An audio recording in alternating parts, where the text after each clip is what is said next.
Every word you say is a frequency that creates an effect around you. Every time you think, you move, everything you do goes into that central toroidal structure of your atoms. Just to show you the beauty of the human voice, this is the work of John Stuart Reid and his partners and the cymoscope, just to show you the infinite number of shapes of sound as sound manifests into physical form.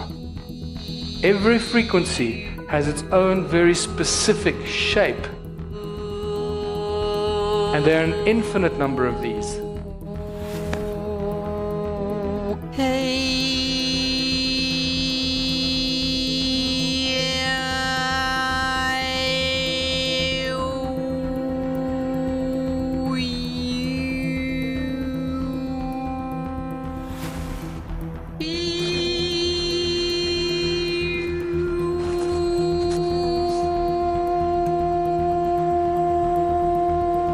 Sound manifests reality. The moment you make a sound, it goes on in three-dimensional, in all space, as a bubble out of your mouth. When you see the three-dimensional bubble cut in half, and you look at the cross-section of it, can you see the cross there in the middle?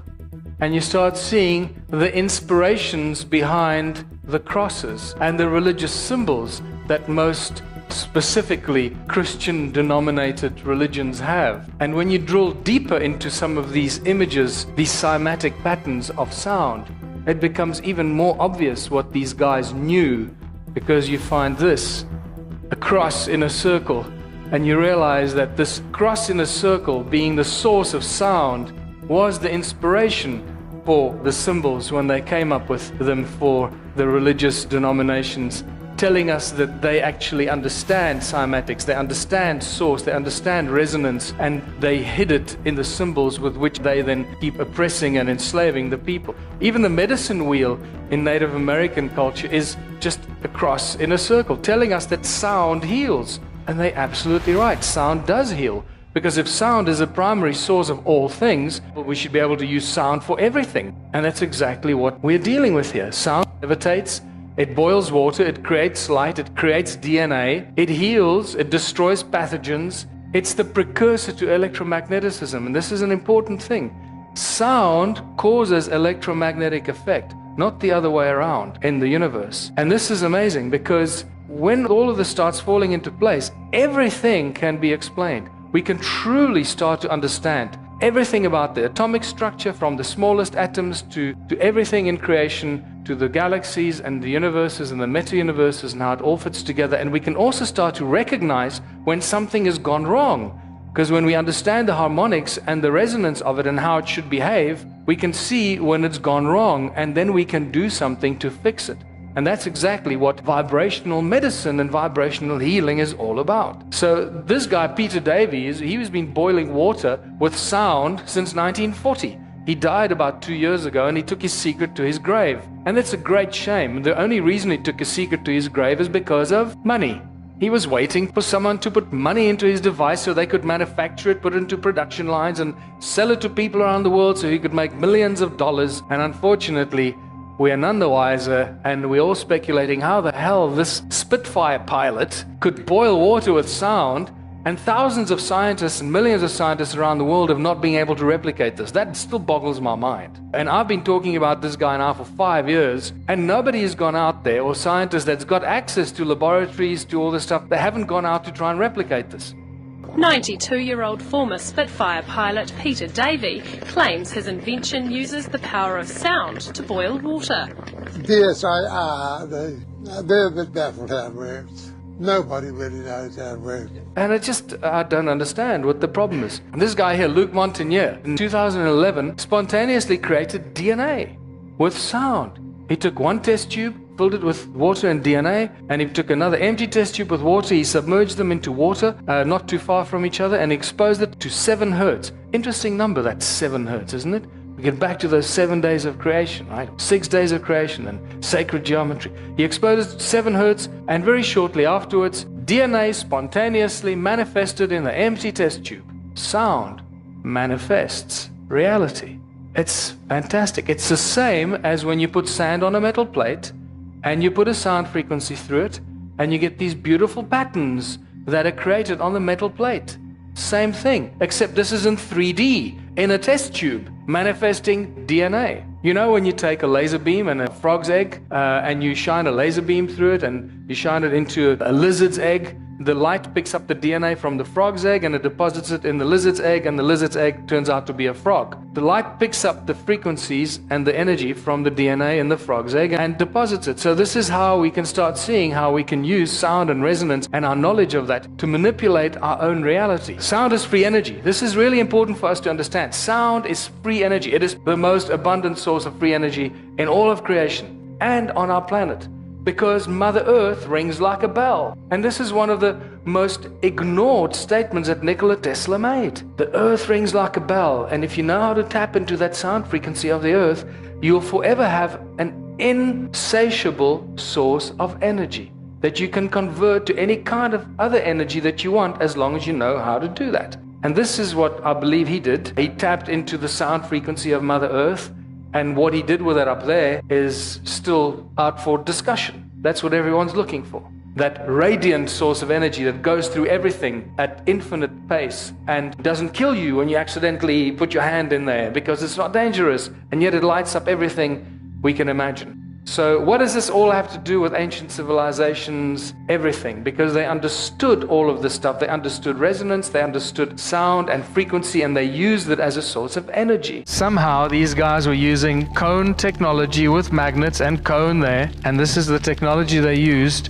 to manipulate humanity. Cone-shaped tools and ancient technology. Once I started studying this, it blew my mind. It is a completely misunderstood and ignored part of ancient civilization. Cones in all ancient cultures, in South Africa, in England, in Egypt, cones everywhere. In Australia, this Mayan deity is holding 2 cones. The importance of holding 2 cones is really critical. I'll explain to you why I believe that is so. This guy's healing, this is a Sumerian statue, healing somebody with cone-shaped tools, cone-shaped hats used in special ceremonies. Wizards wear cone-shaped hats, and their wands are cone-shaped. And then obviously the cones of these ancient beings that were doing something to us, or humans. And those are not blood vessels in the dragonfly, those are hollow tubes, and the dragonfly doesn't flap its wings like a bird, it vibrates them and buzzes them. It's the buzzing of those wings, the sound of those wings that goes into the tubes, the hollow tubes, and at the bottom of those hollow tubes there are hundreds of tiny little cones. So the sound frequency goes out of the cones, creating these toroidal fields around the dragonfly's wings, putting them into a state of gravity-free zone around them because of the cone-shaped technology in their wings. This is the most powerful antenna ever built, thousands and thousands of times stronger than any antenna before, and it can both send and receive cones on a metal plate. Pay attention to that structure. Can you see a similarity between the bug's wings and that antenna? And the plot thickens. Everything that we do in science, technology, in development, it's all just mimicking nature, biomimicry. Sound levitates. All ancient cultures talk about levitating things with sound. Not just sound, but also with mind and thought. Now, we hear about it all the time, but until you see something being levitated by sound, it's difficult to comprehend. Here's a beautiful example. Most of the stuff exists on YouTube. Everything in physics, in science, in biology, everywhere manifests in toroidal fields. Everything is a toroidal field or a torus. Everything starts out as a torus. And especially sound. Sound being the primordial source of everything, it's really important for us to understand how sound manifests into toroidal fields, toruses, torus shapes like that. And this is why every time our heart beats, it creates a very powerful toroidal field around our bodies.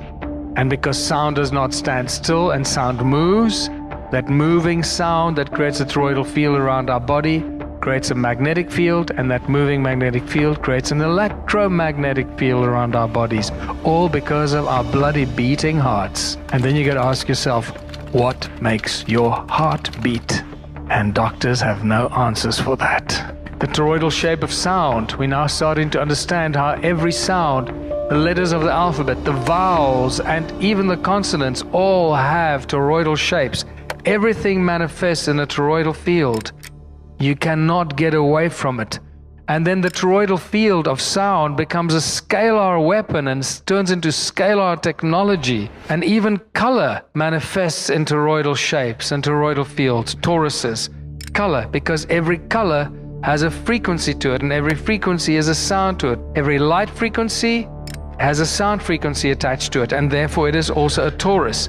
The shapes in nature, the shapes in triangles, the shapes that we find in sacred geometry, how even those shapes have frequencies connected with them. Keep in mind how important logos are, how important symbols are that ancient cultures and occult organizations have. Every time you're looking at a logo or a symbol of some organization, you are picking up the frequencies, the sound frequencies that come through the light that travel from that shape.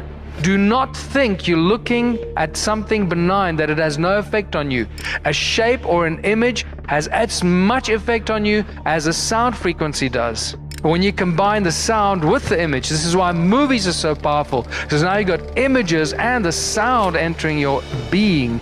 We are completely brainwashed and hypnotized into a sense of hypnotic existence, believing whatever they want us to believe, whoever they are, the puppet masters. Everything is just originates in toroidal fields of resonance, and it starts with the subatomic particles like the electron. Electron is simply a coherent resonance in a toroidal field, and this is really what an electron looks like, something like this, the torus model of the electron. Everything manifests in toroidal fields. Nothing is exempt from this. Atoms are toroidal fields. Atoms are not these crazy things that we're shown as atoms today, the atomic model that we get shown today. That is a complete, that's a theory that has never been proven to be absolutely accurate.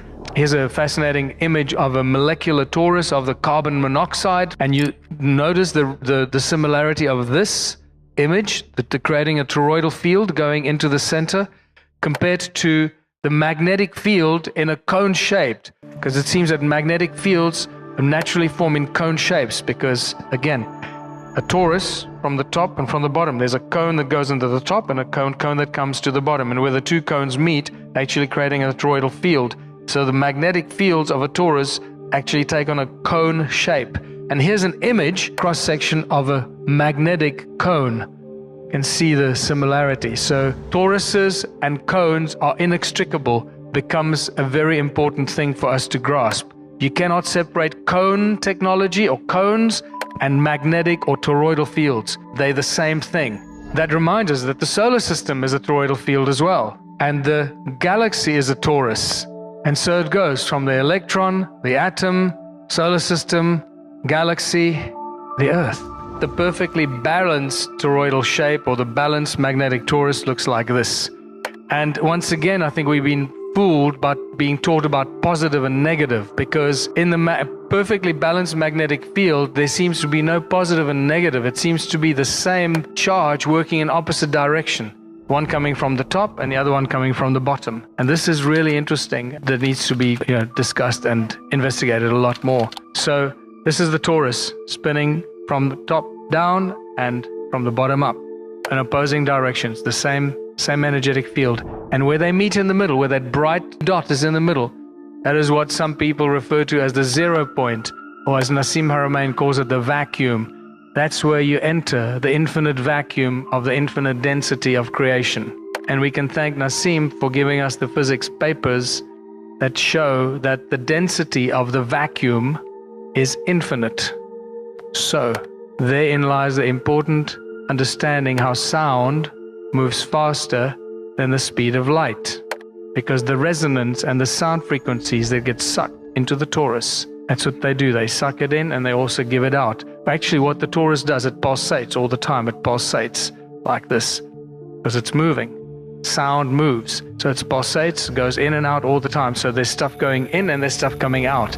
Out of that infinite density, everything in creation seems to manifest. It is at that point that you get the accretion disk that is then spread out at the galactic torus, the toroidal galactic equator. Now, quickly, the denser the medium, the slower the speed of light. If you put light through a medium, the denser the medium, the more it slows down the light. The converse is true for sound. The denser the medium, the faster the speed of sound. That's why sound travels faster in water than it does in air. So how fast does sound travel in an infinitely dense medium? Infinitely fast. Every thought that you have is a frequency. Every word you say is a frequency. Every muscle, every move your muscles make is a frequency that creates an effect around you. Every time you think, you move, everything you do goes into the toroidal field that makes up your body, the atoms of the molecules of the muscles and everything in your body at the atomic level goes into that central toroidal structure of your atoms. It goes into that central point or the vacuum, that infinite density, and from that it is available to everyone everywhere in creation. And this is why ancient people knew how to communicate with anyone everywhere across all space and time, because every thought you have is immediately available to everyone everywhere in all of creation. That's if our pineal glands are switched on. This is why I believe these bird-headed beings worked so very hard to destroy our pineal glands. That's starting to make sense. Otherwise, why would they spend so much time and energy and depict it? Destroy the pineal glands. We understand that it is the sound of the earth that creates the magnetic fields. The sound, the earth rings like a bell, right? It is not the molten iron core at the center of the earth that creates the magnetic field. It's another lie we've been told. Somebody came up with somewhere along the line. Because molten iron doesn't have a magnetic field in any case. Has to be solid. And that brings us to identifying what the magnetic fields actually look like. Thank God for the ferrolens cell, which is discovered not that long ago. We can now see what the magnetic fields actually look like in a beautiful toroidal shape. This is what the magnetic fields look like in toroidal fields. And I believe that these are actually what Mr. Ley found, that are now called ley lines. He just really discovered the lie of the magnetic fields and the connectedness of all the magnetic fields on Earth, on the surface. What happens when you bring a magnet close to a ferrofluid? Something magic. Little tiny cones pop out, and you start seeing the interconnectedness between magnetism, cones, and toroidal shapes. You cannot separate those. Sound and magnetism effects in nature. It's all around us. You see how sound is responsible for pretty much all the shapes. And once you watch Hans Jenny Cymatics documentary, you realize how spectacular that is. When you put a ferrolens cell over a speaker magnet, we see something magic. Loads of tiny little cones facing the center. Does it remind you of something? Yes, it reminds me of this guy's wristwatch. Okay? Bingo. There you got it. Somehow these guys were using magnetics and sound and cone technology with magnets and cone there. Can't separate them. And this is the technology they used to manipulate humanity and many other things. Cone-shaped tools and ancient technology. Once I started studying this, it blew my mind. It is a completely misunderstood and ignored part of ancient civilization. Cones in all ancient cultures, in South Africa, in England, in Egypt, cones everywhere. In Australia, this Mayan deity is holding 2 cones. The importance of holding 2 cones is really critical. I'll explain to you why I believe that is so. This guy's healing, this is a Sumerian statue, healing somebody with cone-shaped tools, cone-shaped hats used in special ceremonies. Wizards wear cone-shaped hats, and their wands are cone-shaped. And then obviously the cones of these ancient beings that were doing something to us, or humans. And this is important to realize. When Caesar technology was first introduced to us, only in 2009, this is when the cone-shaped technology becomes important, when sound is propelled into a Caesar beam. So what happens when you put sound into a cone? It speeds up, speeds up, speeds up. By the time it leaves the tip, it is moving faster than the speed of light. It becomes what's known as hypersound and a Caesar. That sound frequency enters the 0 point of the toroidal field, at which point it basically creates this infinitely fast Caesar beam. What happens to that Caesar beam? That Caesar beam is surrounded by incredibly powerful magnetic fields because of the toroidal nature of that Caesar beam. So now you got the Caesar beam that is surrounded by an incredibly powerful magnetic field. If you use this cone as a tool, you can channel your thoughts as a frequency, into your hand holding this tool, So you don't need any other source of anything. You just need yourself, your thoughts, and a cone. So you can channel your thoughts, and that the frequency of your thought gets channeled through the cone and becomes a Caesar beam. Your thought, the energy of your thought becomes a Caesar beam. So if you're thinking, I want to chop down that mountain, I want to cut that mountain, it's that thought, that energy goes into the Caesar beam. And this, I believe, how they did it, because there seems to be very little other evidence for this other than this. They thought, in fact, we have many channelings that suggest the same thing for those people that believe in channeling and shamanic information. So it was they used their thoughts through their hands into the cone, cut that mountain with my Caesar beam. Remember, you can't see a Caesar beam, so it's not very impressive. Laser beams are far more impressive, but infinitely less powerful. Caesar beam, cut the mountain off, and this is where you need a second Caesar beam, second cone. This is why that Mayan deity holding two cones, because once you got two Caesar beams running, you got two powerful magnetic fields, and you can trap the tip of that mountain between the two magnetic fields. And this is, I believe, how simple it should be. Because once you got this technology, you can pretty much do everything. And this is why we see giant ancient trees chopped down. How did they chop that giant tree down? Probably with a Caesar kind of technology. We have these beautiful cone-shaped tools in the Rosicrucian Museum in San Jose that are engraved with cuneiform text that tell us that these cones were used in the construction of the temples of Sumer. Now, how would you use a cone in the construction of the temple of Sumer? And one of them mentions the temple of Inanna being built with these cone-shaped tools. And then to the rescue comes Edleed Skalnin, the man that built Coral Castle, this incredible place at the southern Florida. And he was seen levitating those giant blocks with ice cream cones in his hands. And this is why I call it the ice cream cone phenomenon. Just like that Mayan dude with two ice cream cones, he was seen holding two ice cream cones levitating those giant blocks. I hope that this is starting to provide a body of interesting evidence of how this stuff works. And that brings us to dragonflies and other beetles and bugs whose bodies are too big for their wings. Those are not blood vessels in the dragonfly. Those are hollow tubes. The dragonfly doesn't flap its wings like a bird. It vibrates them and buzzes them. It's the buzzing of those wings, the sound of those wings that goes into the tubes, the hollow tubes. And at the bottom of those hollow tubes, there are hundreds of tiny little cones. So the sound frequency goes out of the cones, creating these toroidal fields around the dragonfly's wings, putting them into a state of gravity-free zone around them because of the cone-shaped technology in their wings. And the same for Viktor Grabinikov, the man who studied the bugs that were too big to fly, and then he learned how to use the bug's wings to build a levitation platform.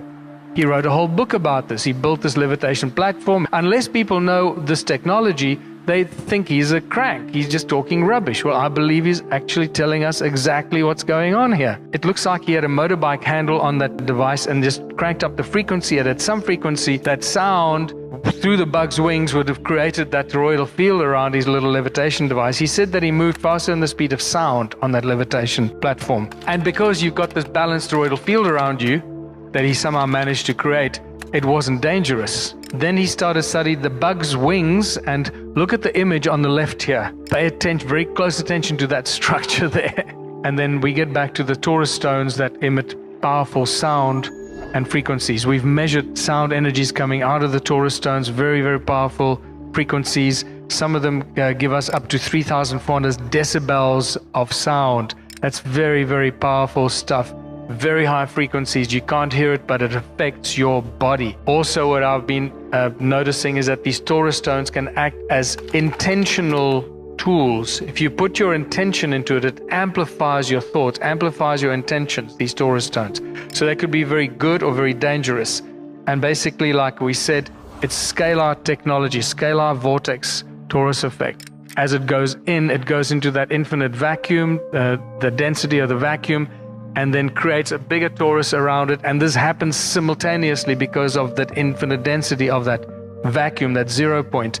We put one of these Taurus stones in a bucket of water. The next morning there were thousands of bubbles going around, spiraling into the center of the Taurus stone. Taurus and cone combination. This is built into our own human anatomy. We have this in our eyes.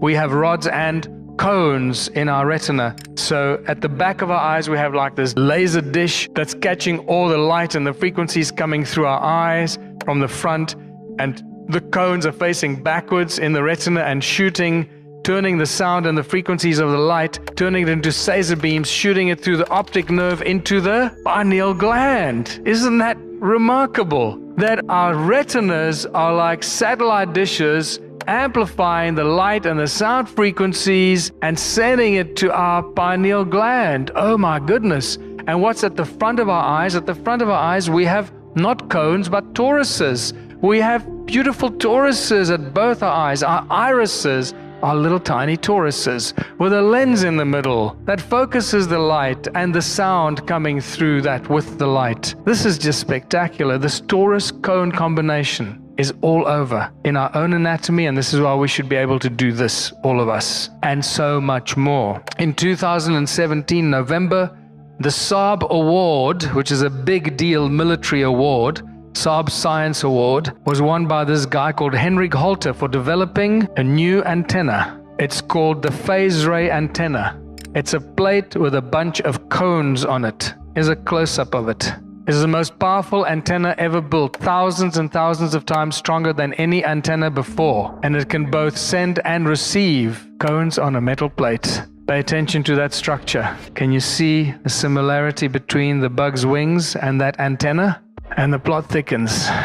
Everything that we do in science, technology, in development, it's all just mimicking nature, biomimicry. And this is why when we start looking at free energy, we should look at sound and magnetism. Unfortunately, Isaac Newton knew nothing about magnetism. This was a shock to the system when I discovered this. And this is why we have so much problems. But there's a lot more to discuss because Newton was a smart guy. I actually believe he was put up to writing that crap that we all teach our kids at school today. The whole Newtonian physics thing, just to distract us from what's really going on. And this is why gravity is completely nonsensical. We observe it, we can't explain it, we don't really understand it, and yet the whole effect of gravity is perfectly equally described by Coulomb. In Coulomb's law, it works exactly the same, except it's described as an electric phenomenon. And if it's an electric phenomenon, it means it must be an electromagnetic phenomenon, which means it's a magnetic phenomenon, which means it's a sound phenomenon. So, it's much easier to describe gravity as a magnetic effect. And suddenly everything becomes very, very clear, and we can explain everything about our reality. Sound creates magnetic fields, moving magnetic fields create electricity, and we live in a magneto-electric universe.